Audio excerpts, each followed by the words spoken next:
कहानी एक छोटे से गांव की है जहां रमेश नाम का एक गरीब किसान रहता था।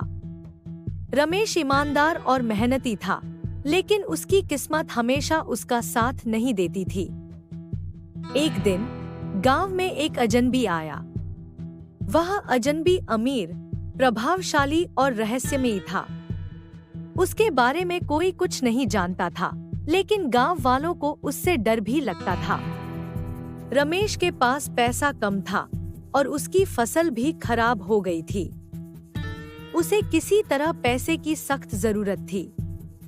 तभी उस अजनबी ने गांव में एक घोषणा की, जिसे भी जीवन में आगे बढ़ना है वह मुझसे आकर मिल सकता है। रमेश को पहले झिझक हुई, लेकिन फिर उसने सोचा कि इससे उसकी परेशानियां हल हो सकती हैं।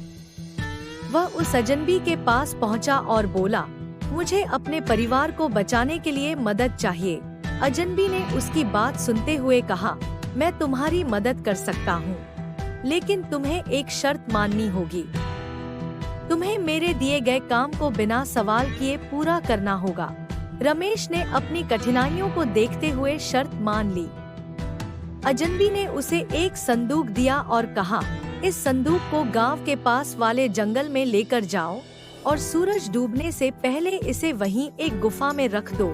रमेश को यह काम आसान लगा, लेकिन रास्ते में उसे अजीब अजीब आवाजें सुनाई देने लगी।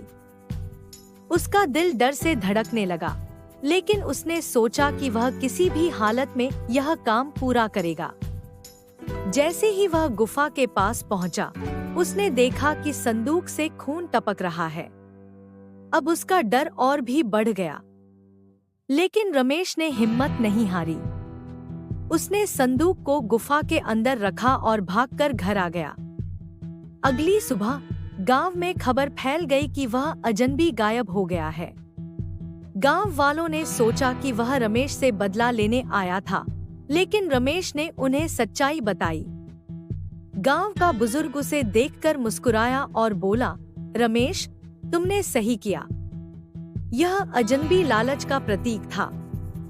उसने तुम्हें डराकर लालच में फंसाने की कोशिश की, लेकिन तुमने अपने डर पर काबू पाकर सही काम किया। जीवन में डर और लालच को त्यागना ही सबसे बड़ी जीत होती है। कहानी की शिक्षा, डर और लालच से प्रभावित होकर हमें गलत निर्णय नहीं लेने चाहिए। जो सच्चाई और साहस के साथ काम करता है, वही अंततः जीतता है।